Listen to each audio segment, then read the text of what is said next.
আজকে সকাল 10টা বাজে আমি আজান দিয়ে দেবো, দেখি আজকে আমার কে ঠেকায়। মাইকটা চালু করে এই আজানটা দিয়ে দেই।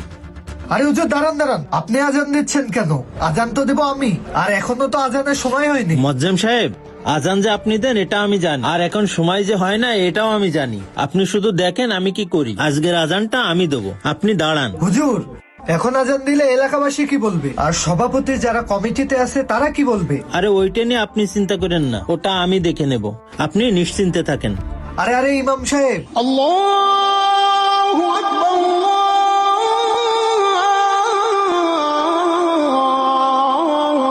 সভাপতি সাহেব এই নিন চা।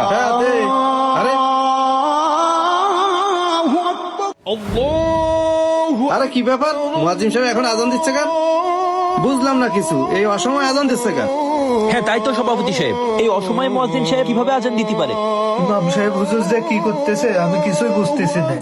এত তাড়াতাড়ি আজান দিয়ে দিচ্ছে, মানুষজন এসে কি বলবে? মুয়াজ্জিম অসময় আজান দেবে কেন? হ্যাঁ ভাই তাই তো, এখন আজান দিচ্ছে কেন? হ্যাঁ এখনো নামাজের সময় নিয়ে মুয়াজ্জিম আজান দিয়ে দিল। কি আজকে ব্যাপার, সকাল 10টায় কেউ আজান দেয়? হ্যাঁ ভাই, এই সময় কি জন্য আরাম দিচ্ছে? আল্লাহ, সভাপতি সাহেবের কানে যদি আজান যায় তাহলে কি আমাদের চাকরি থাকবে? টাকা দিয়ে মুয়াজ্জিন রাখিছি এইসব ভুলভাল কাজ করার জন্য নাকি? হ্যাঁ তাই তো, মুয়াজ্জিনকে সময় মতো টাকা দিয়ে দেন, তাহলে ভুল কাজ করবে কেন? চলেন তো দেখে আসি সভাপতি সাহেব। হ্যাঁ চল, আজকে মুয়াজ্জিনের খবর আছে। হায় আল্লাহ, কি যে হবে না কিছুই বুঝতেছি না। হুজুর আপনি এই সময় আজান দিতে গেলেন কেন? এখন মানুষ কি বলবে? মোয়াজ্জেম সাহেব আপনি চিন্তা করেন না, বিষয়টা আমি দেখবানে। ঠিক আছে হুজুর। হ্যাঁ আপনি নিশ্চিন্তে থাকেন।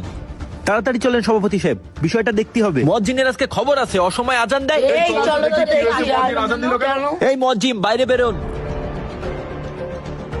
এই মুয়াজ্জিন সাহেব, এই তাড়াতাড়ি বাইরে আসেন। ইমাম সাহেব বাইরে আসে। ইমাম সাহেব আমি আপনারা আগেই বলিলাম এই সময় আজান দিবেন আমি না। দেখতেছি, আপনি চলেন তো। আজকে আমাদের খবর আছে, অসময়ে আজান দেয়। আসসালামু আলাইকুম সভাপতি সাহেব। ওয়ালাইকুম আসসালাম। কি ব্যাপার ইমাম সাহেব, আপনি থাকতে মুয়াজ্জিন সাহেব কিভাবে অসময়ে আজান দেয়?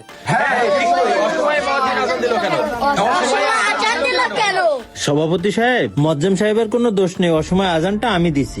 কি বলেন ইমাম সাহেব, আপনি আজান দিয়েছেন মানে? এটা কোনো আজান দেওয়ার সময় হলো? আপনি ইমাম সাহেব হয়ে এই অসময় কিভাবে আজান দেন?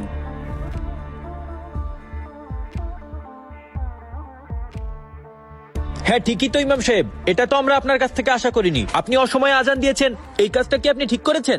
আপনাদেরকে সময় মতো আজান দেওয়ার জন্য, সময় মতো নামাজ পড়ানোর জন্য বেতন দিয়ে এই মসজিদে রাখা হয়েছে। হ্যাঁ ঠিক বলেছিস, আপনারা যদি টাকা নিয়েও যদি এরকম গাফলতি করেন এটা ঠিক না কিন্তু। সভাপতি সাহেব এতক্ষণ তো আপনারা বললেন আমি অসময় আজান কেন দিছি, তাহলে শোনেন।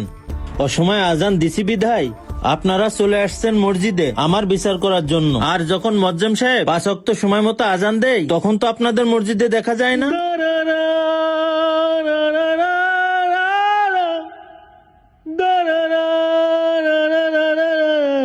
ফজর, জোহর, আসর, মাগরিব, এশা, এই 5 ওয়াক্ত তো আপনাদেরকে দেখা যায় না।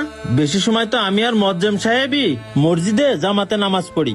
আমি অসময় আজান দিছি বলে আপনারা সবাই মসজিদে চলে আইছেন। আপনাদের মহল্লার একজনেরও তো জামাতে পাওয়া যায় না। এখন আপনি সভাপতি সাহেব আমাদের বিচার করতে আইছেন, আপনারাই তো শুক্রবার ছাড়া পাওয়া যায় না।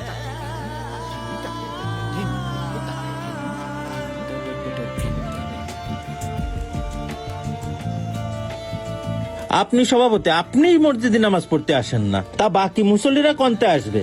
আমি আপনাদের এইটা বোঝানোর জন্যই অসময় আজান দিছি যে যাতে আপনারা খেয়াল করেন যে এখনো মসজিদে আজান হয় এবং আপনারা যাতে আল্লাহর ঘর মসজিদে নামাজ পড়তে আসেন। দেখেন আমাদের বিচার করতে এখানে কত মানুষ এসেছে, কিন্তু নামাজের সময় ইনাদের কাউকেই পাওয়া যায় না। সভাপতি সাহেব, সবাই মিলে যেমন বিচার করতে এসেছেন তেমনি সবাই মিলে 5 ওয়াক্ত নামাজ পড়তে এসেন। আপনাদের এই দাওয়াতটা দিলাম। আসসালামু আলাইকুম, আসি তাহলে। আজকে থেকে 5 ওয়াক্ত নামাজ পড়তে হবে। এই ইমাম সাহেব আজকে আমাদের একটা উচিত শিক্ষা দিয়ে দিল। সভাপতি সাহেব, এইবার থেকে আমাদের 5 ওয়াক্ত নামাজ পড়তে হবে। হ্যাঁ সময় মতো নামাজ পড়তে হবে। হ্যাঁ আজকে থেকে সবাই আমরা 5 ওয়াক্ত নামাজ পড়ার চেষ্টা করি। মসজিদে ইমাম মুয়াজ্জিনের বিচার করতে লোকের অভাব হয় না, কিন্তু 5 ওয়াক্ত নামাজ পড়ার জন্য মুসল্লির বড়ই অভাব। মসজিদ শুধু জুমার নামাজের জন্য নয়, তাই আমাদের সবাইকে 5 ওয়াক্ত নামাজ আদায় করতে হবে।